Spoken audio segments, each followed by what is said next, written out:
This is part 25, and in continuation of part 24, as per which we have started discussing offences with respect to immovable property when you deprive somebody of his quiet and peaceful enjoyment of the property. By this time we dealt with what do you mean by criminal trespass. When criminal trespass amounts to house trespass, because house trespass is an aggravated form of criminal trespass, and then we have started learning as to when this house trespass will amount to the offence of housebreaking as it is defined by section 445. And there we have learned that if the entry or departure, if it is by any one of the 6 ways, and hence when we started discussing section 445, it says a person is said to commit housebreaking who commits house trespass if he effects his entrance into the house or any part of it in any one of the 6 ways hereinafter described, or being in the house or any part of it for the purpose of committing an offence, or having committed an offence therein, he quits the house or any part of it in any one of such 6 ways, that is to say. And now, by taking into consideration the illustrations that I had given, or if you read the illustrations now, try to understand the ways. First it says, if he enters or quits through a passage made by himself, so he makes a hole to the wall and enters, or by an abettor of the house trespass in order to the committing of the house trespass. Or who is an abettor? Now this I hope you remember, we dealt right from section 107 up to 120 dealing with abatement, and there we have learned abatement is not an offence, but abatement of an offence is an offence, and abatement can be committed by any one of the 3 ways, namely abatement by instigation, abatement by conspiracy, and abatement by intentional aid, with which you are done. So somebody has asked somebody to make a hole, so he is what is known as an abettor, and he enters through that. He is liable for the offence of housebreaking. Secondly, it says, if he enters or quits through any passage not intended by any person other than himself or an abettor of the offence for human interest, or through any passage to which he has obtained access by scaling or climbing over any wall or building. So what is not meant for him, if that is the passage, if that is the entry or the way of departure to which he has resorted to, then it falls under second category or second way as far as section 445 is concerned. Thirdly, it says if he enters or quits through any passage which he or any abettor of the house trespass has opened in order to the committing of the house trespass by any means by which that passage was not intended by the occupier of the house to be opened. So there is a rear door, and that has been permanently fixed, but it is opened by him for the purpose of his entry or for the purpose of departure, maybe by him or with the help of the servant. He has managed that. So that is the third category. Fourthly, it says if he enters or quits by opening any lock in order to the committing of the house trespass, or in order to the quitting of the house after house trespass. That is fourth way. Fifth way, if he effects his entrance or departure by using criminal force or committing an assault, or by threatening any person with such assault. Today I know that yet we have not dealt with offences affecting human body, with which we shall be dealing.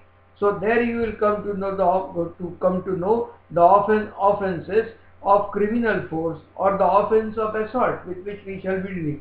But what the 5th clause says, if he effects his entrance or departure by using criminal force or committing an assault, or by threatening any person with assault, so that will amount to what do you mean by housebreaking. And lastly, it says if he enters or quits by any passage which he knows or have been fastened against such entrance or departure, and to have been unfastened by himself or by an abettor of the house trespass accordingly. So these are the 6 ways that are enumerated. Entry or departure by any one of these 6 ways will constitute liability for the offence of housebreaking as defined by section 445. Explanation to the section says, any outhouse or building occupied with a house and between which and such house there is an immediate internal communication is a part of the house within the meaning of this section. So what is house as far as this is concerned is defined as far as the explanation to the section is concerned. Now if you read illustration H, which says Z, the doorkeeper of Y is standing in Y's doorway. A commits house trespass by entering the house, having deterred Z from opposing him by threatening to beat him. This is housebreaking. Or Z is standing in the doorway. A forces a passage by knocking Z down and commits house trespass by entering the house. This is housebreaking. Or A finds the key of Z's house door, which Z had lost, and commits house trespass by entering Z's house, having opened the door with the key. This is housebreaking. So these are some of the illustrations which I have read you, so you can understand the 6 ways that are enumerated as far as section 446 is concerned. With this, now last part, and what is that? Housebreaking by night. And what it says, whoever commits housebreaking after sunset before sunrise is said to commit housebreaking by night. So it's not, what is housebreaking by night? If somebody commits housebreaking after sunset before sunrise, that amounts to the offence of housebreaking by night as defined by section 446 of the Indian Penal Code. With this now, what is lurking house trespass? And in order to understand lurking house trespass, first of all you must know house trespass, and in order to know house trespass you must know criminal trespass. As we already dealt with criminal trespass and house trespass, this is the time for us to proceed to section 443, which says, whoever commits house trespass, having taken precautions to conceal such a house trespass from some person who has a right to exclude or eject the trespasser from the building, tent or vessel which is the subject of the trespass, is said to commit lurking house trespass. So person who has committed the offence of house trespass has taken precautions for what? To conceal such house trespass from some person who has right to exclude or eject. If you enter my house, I will ask you leave. If you don't leave, I can by all means use a force, and that is exactly with which we shall be dealing as far as the right of private defense is concerned, when we will start right from section 96 up to 106 of the Indian Penal Code during course of our learning Indian Penal Code. Yes. So now he has got right to exclude or eject the trespasser. But when it is possible to exclude or eject the trespasser, provided you can make out. But if he has taken precautions to conceal, for example during night hours he has put on black dress, yes, and not noticeable, or he hides under the staircase, or he has taken shelter somewhere whereby it is not possible for the person who has got right to exclude or reject him to throw him out of the room or out of the house. In that case, what we say, when a person has taken one, it says, whoever commits house trespass having taken precautions to conceal such house trespass from some person who has a right to exclude or reject the trespassers from the building, tent or vessel which is the subject thereof, is said to commit lurking house trespass. So that is as far as section 443 of the Indian Penal Code is concerned, which defines the offence of lurking house trespass. Means the person who has taken precautions to conceal his presence from a person who has got right to exclude or eject such trespasser commit the offence of, that is an aggravator. So what is lurking house trespass? Lurking house trespass is an aggravated form of house trespass. And then section 444, very easy, within few seconds you can understand. It says, whoever commits lurking house trespass after sunset before sunrise is said to commit lurking house trespass by night. So that is as far as section 444 of the Indian Penal Code is concerned.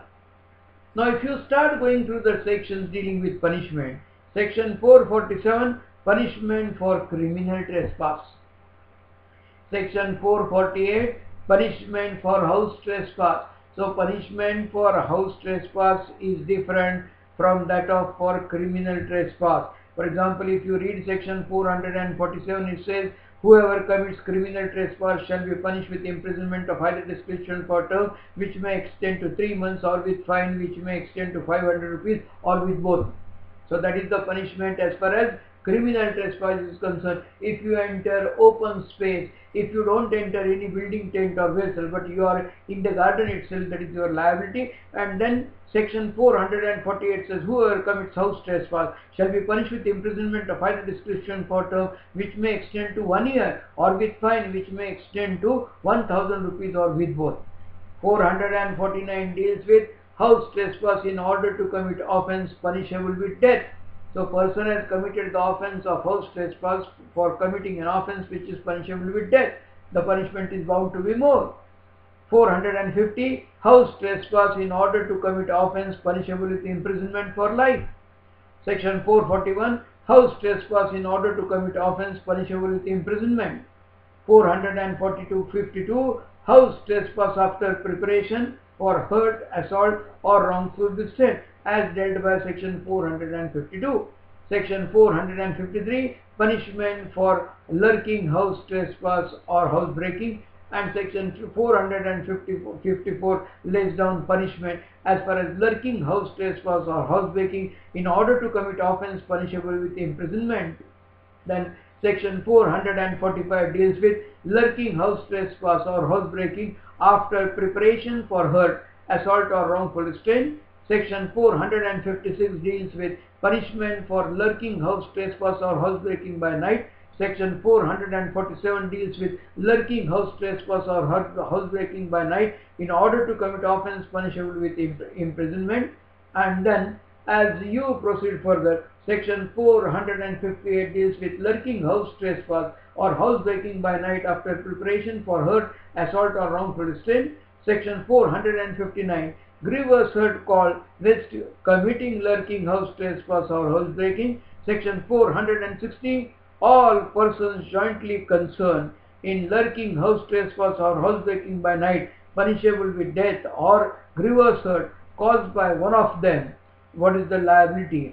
And section 461 deals with dishonestly breaking open a respectable containing property, and section 462 deals with punishment for same offence when committed by a person entrusted with custody, and that is as far as the last section with respect to offences against property is concerned. With this now, there are, though I told you that we are dealing with everything, let me make one thing very clear.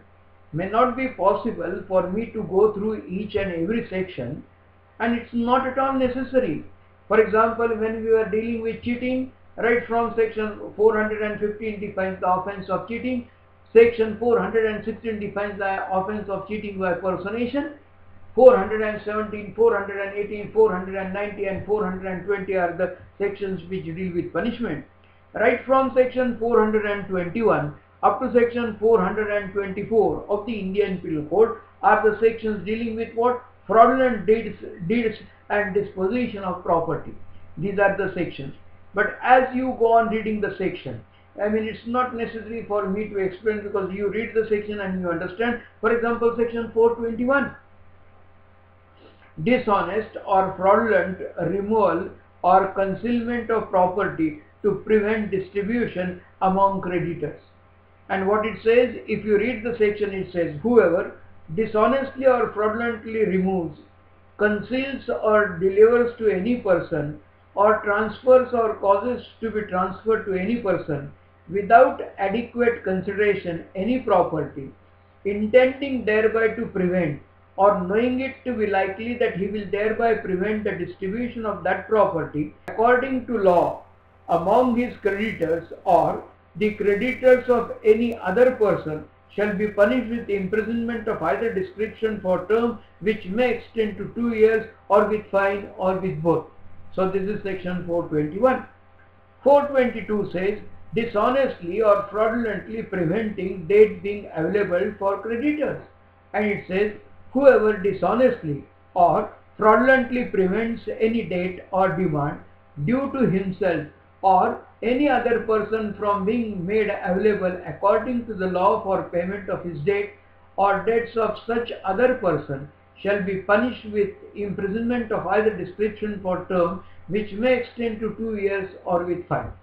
Section 423, dishonest or fraudulent execution of deed of transfer containing false statement of consideration, and it says whoever dishonestly or fraudulently signs, executes, or becomes a party to any deed or instrument which purports to transfer or subject to any charge, any property, or any interest therein, and which contains any false statement relating to the consideration for such transfer or charge, or relating to the person or persons for whose use or benefit it is really intended to operate, shall be punished with imprisonment of either description for term which may extend to 2 years, or with fine, or with both.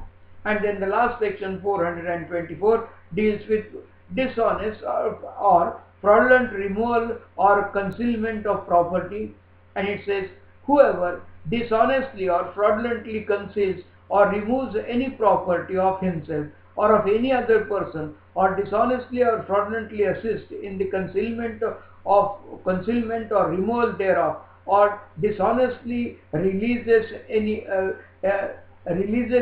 demand or claim to which he is entitled, shall be punished with imprisonment of either description for term which may extend to 2 years, or with fine, or with both.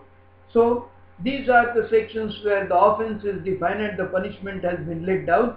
But then there are at times it may happen that I may not be in a position to deal with each and every section, but then as we had started dealing with offenses against property, by this time if I say what is theft, you know what do you mean by theft, which is defined by section 378. What do you mean by extortion, as it is defined by section 383. What do you mean by robbery, as it is defined by section 390? What is dacoity? It is defined by section 391. What is dishonest misappropriation, as defined by section 403? What is criminal breach of trust, as defined by section 405? What is cheating, as it is defined by section 450? What is mischief, defined by section 425? So if you take into consideration illustration regarding book and then try to correlate, my book kept on the table, somebody takes away, theft. Somebody had put me fear of injury and compelled me, amounts to extortion. This extortion may amount to robbery, or theft may amount to robbery as far as section 390 is concerned. And when the robbery is committed by 5 or more persons, or when there is attempt on the part of 5 or more persons, that will amount to the offense of dacoity with which we dealt. I have lost my property. Somebody has taken property because of mistake of fact and he is not returned. He is liable for dishonest misappropriation. I have entrusted property to somebody and he doesn't obey the directions which are given. He commits the offense of criminal breach of trust. He has got my property by obtaining my consent, which is not at all valid consent, because he got consent because of what? Because of the misconception of the fact. What is his liability? His liability is for the offense of cheating as defined by section 415.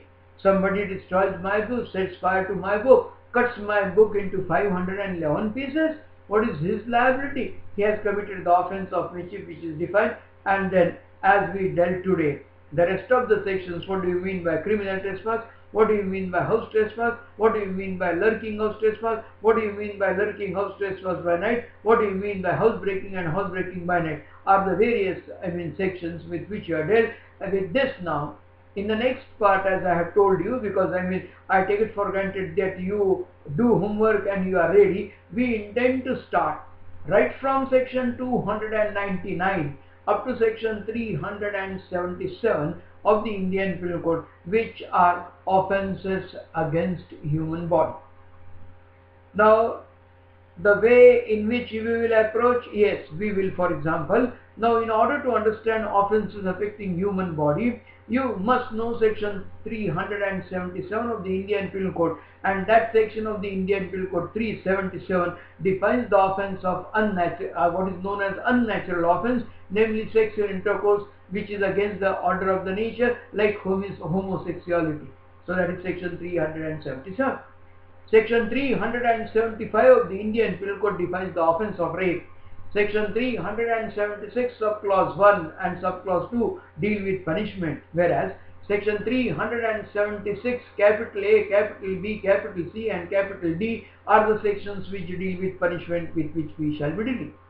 Then we will also deal with, what is the distinction between abduction and kidnapping, and for the purpose of understanding this, abduction is defined by section 362 of the Indian Penal Code, which is not at all an offence, but abducting of when it can be said that A has abducted Mr. B is defined by section 462, whereas section 359 says kidnapping is of two kinds. Section 360 defines the offence of kidnapping from India, and section 361 defines the offence of kidnapping from lawful guardianship, with which we shall be dealing.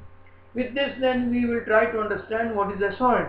In order to understand the offence of assault, we will have to refer to section 351, but you can understand section 351 provided you have understood section 350, which defines the offence of criminal force, and in order to understand criminal force, you must know the offence of force, which is defined by section 349, with which we shall be dealing.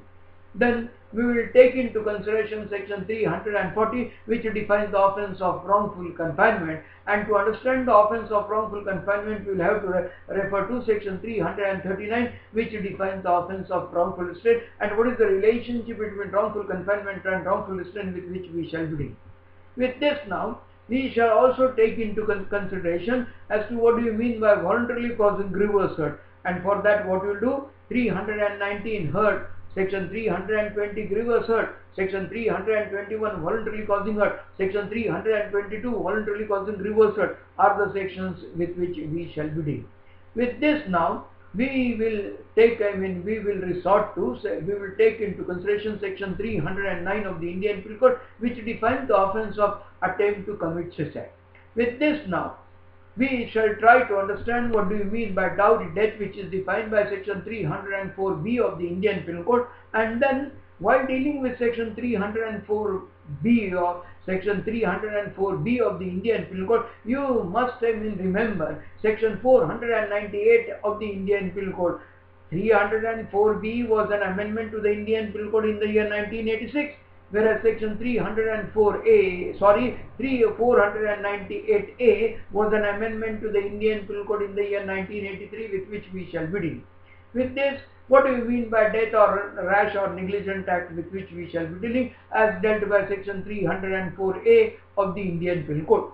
And then, in order to know what do you mean by murder, we will refer to section 300, but section 300 defines two offences: one, culpable homicide amounting to murder, and culpable homicide not amounting to murder, for which you must understand what is culpable homicide, or we will refer to section 299.